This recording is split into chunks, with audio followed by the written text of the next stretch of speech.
subscribe to my YouTube channel, and remember, my name is Sashia. Welcome to today's story that unfolds under the neon glow of New York's restless streets. Alina Romanova wrapped up her shift at a small Russian-style bar near Brighton Beach.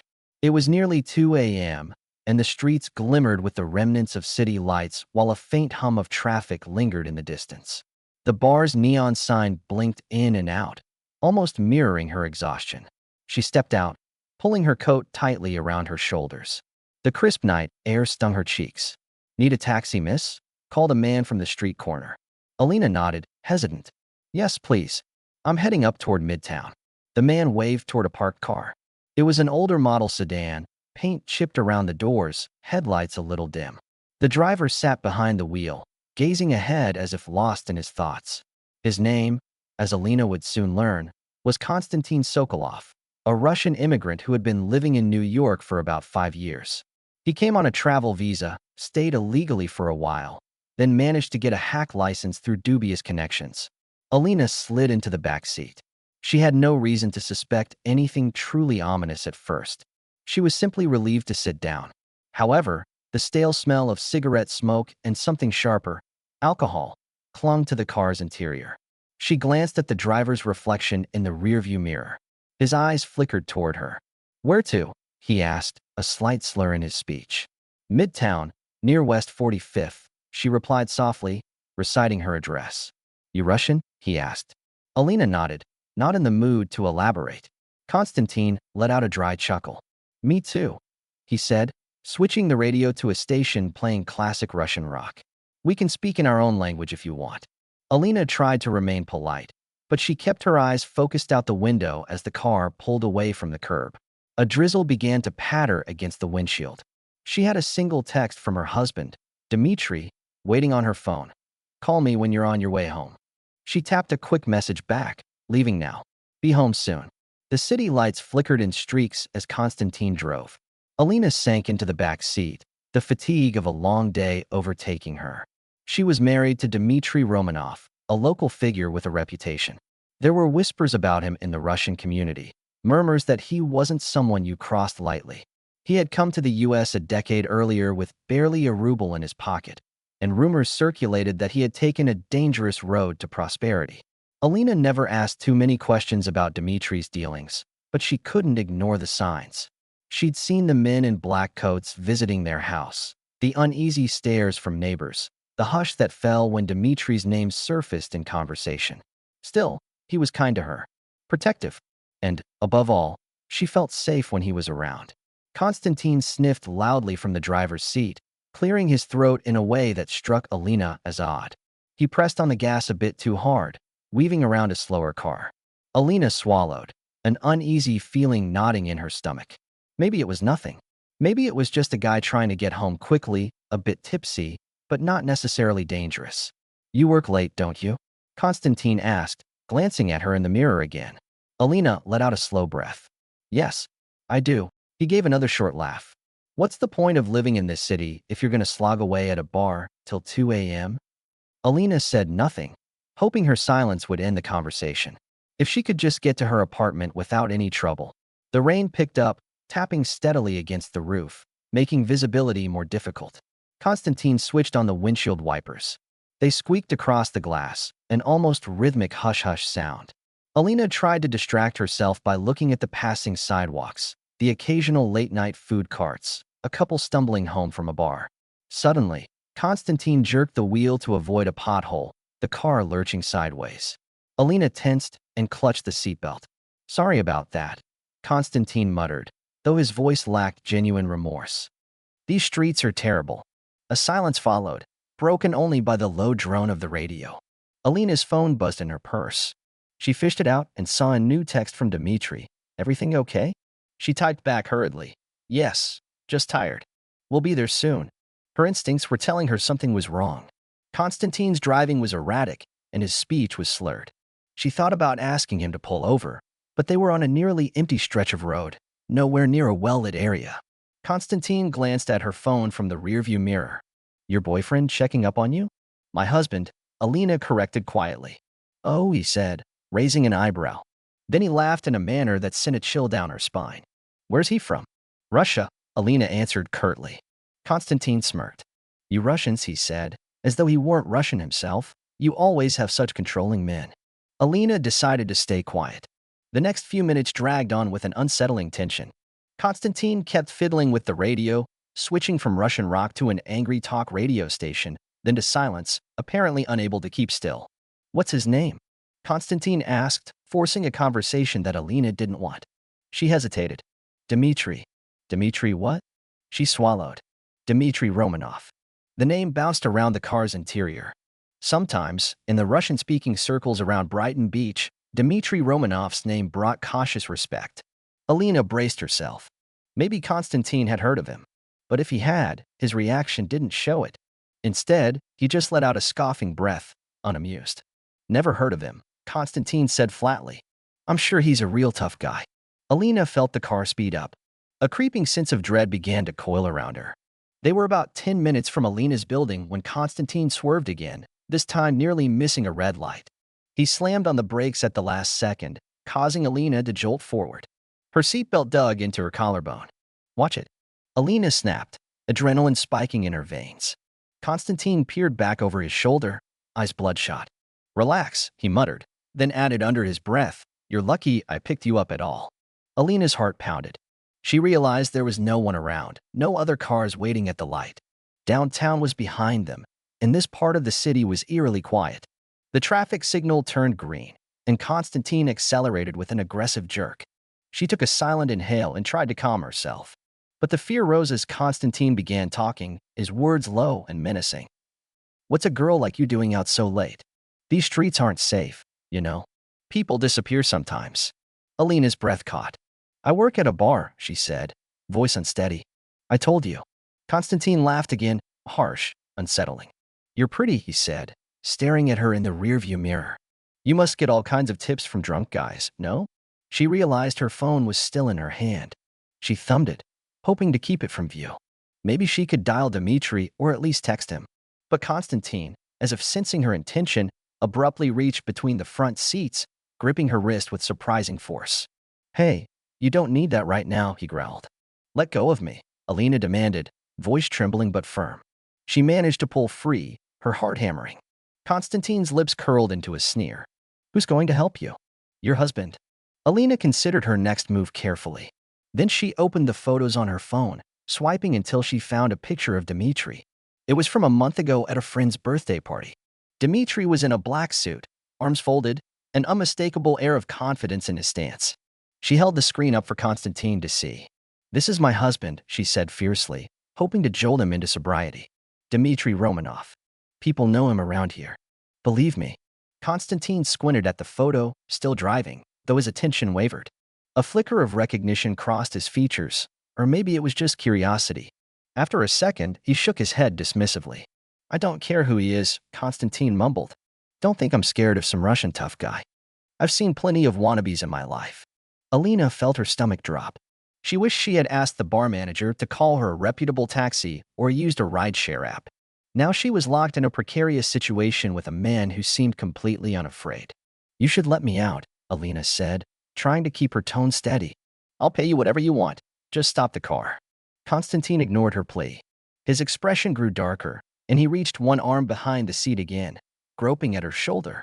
Alina shrank back, pressing against the car door. Relax, beautiful, Konstantin slurred. We're going to have a little fun. Alina's body froze with terror. In desperation, she lunged forward, trying to push away his hand while gripping the door handle. But he had activated the child lock, and the door wouldn't budge from the inside. At that moment, Alina's phone buzzed again. It was on her lap. She glanced down to see Dmitri's name lighting up the screen.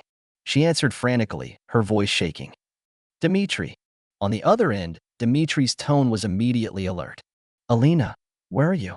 Konstantin's taxi, Alina stammered in Russian, trying to remain calm. He's drunk. I'm near. She looked out the window and saw a street sign, somewhere on Harris Avenue. Please, help me. Konstantin cursed in the front seat and snatched at her phone again, but this time Alina managed to duck out of reach, pressing herself against the corner. Dmitri's voice, low and controlled, came through the speaker. Stay on the line, Alina. Your hero. Konstantin mocked, as darting between the road and Alina. Let's see what he can do. Alina's mind raced. The roads were mostly empty, shops closed, no late-night diners in sight. She prayed that Dmitri would track her somehow or use his connections. She knew he had them. Dmitri's tone shifted on the phone. "Konstantin," he said, switching to a sharper Russian, "you have no idea who you're messing with. That woman is my wife." Konstantin barked a laugh but said nothing. "I'm coming to find you," Dmitri threatened. "I know people who can pinpoint any taxi in this city." Alina clutched the phone. "Dmitri, please, hurry." Before she could finish, Konstantin reached over and slapped the device out of her hand, cutting the call. The phone hit the seat, still lit, but she couldn't see if it stayed connected.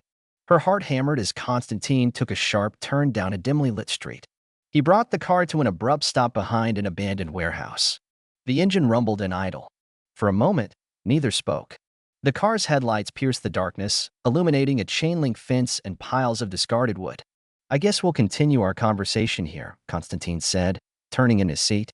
His eyes bore into Alina, a predatory gleam shining behind the alcohol glaze. Alina's mind raced. She considered screaming, but she doubted anyone would hear her in this desolate spot. She reached back to the photo on her phone, hoping one last time it might deter him. She shoved it toward Konstantin's face, voice trembling but defiant. "I told you," she repeated. "My husband is coming." Konstantin smirked. "Let him." Elsewhere, Dmitry Romanov stood outside their apartment building, phone clutched in his hand. He had been trying to trace Alina's signal through a friend who worked in a local car service. The man tapped frantically on a laptop perched on the hood of an SUV. "Got it," the friend finally said. "The GPS on Konstantin's taxi shows he's near an old warehouse at the south end of Harris Avenue." Without hesitation, Dmitry climbed into his black BMW and roared off into the night. His mind seethed with concern for Alina. His fists clenched around the steering wheel. The stories he'd heard about rogue taxi drivers. He snarled at the thought. No, he wouldn't let anything happen to her. Dmitry wove through traffic, ignoring red lights, horns blaring as he shot across intersections. He felt the familiar rush of adrenaline that always signaled trouble. Part of him was no stranger to violence. He had built a life on intimidation, money, and power, but this was different. This was personal. In the taxi, Konstantin turned fully around, looming over the seat. He reeked of stale liquor. "Don't do this," Alina pleaded, her voice steady but laced with fear. "It's not worth it." He shrugged, unconvinced. "Your fancy gangster husband doesn't scare me." As if to prove his point, he lunged over the center console and tried to grab Alina's shoulder, his fingers clawing at her coat. Alina pushed him back with every ounce of strength. Their struggle was frantic, the small space amplifying every movement. Suddenly, a bright flash of headlights beamed into the taxi from behind. Another vehicle had pulled up, its engine humming ominously. Konstantin froze, and Alina's eyes darted to the rear windshield, heart pounding with hope. The door of the black BMW swung open, and out stepped Dmitry. Without waiting, Dmitry marched to the taxi's back passenger side. Alina heard the sharp crack of metal on metal as he tried to force the door. When that failed, Dmitry moved to the driver's side with a single fluid motion and yanked Konstantin's door open. "Get out," Dmitry demanded, his tone cold. Konstantin sneered in the darkness, but Alina could see the uncertainty flicker across his face. He fumbled to undo his seatbelt, stumbling out of the car. He tried to square his shoulders, but his balance was off. The stench of alcohol was overpowering. Dmitry wasted no time. With a swift movement, he slammed Konstantin against the side of the taxi, gripping the front of his shirt. Konstantin let out a grunt, feet scrabbling against the wet asphalt. "You thought no one would come?" Dmitry hissed, voice a low growl in Russian. "You think you can just terrorize my wife?" Konstantin tried to speak, but the words escaped him in a drunken mumble. He clawed at Dmitry's hand. Alina, trembling, managed to unlock the back door from the driver's controls. She pushed it open and slid out of the car. She rushed to Dmitry's side, relief flooding her as she saw him subduing Konstantin. "You okay?" Dmitry asked, sparing her a quick glance. Alina nodded, tears threatening to well up. "Just shaken." Konstantin tried a feeble swing, but Dmitry easily dodged, twisting his arm until Konstantin yelped in pain. "I should deal with you right here," Dmitry threatened, his tone seething. "But I have other ways." Constantine's eyes darted around, his bravado faltering. Look, man, I'm sorry I was drunk.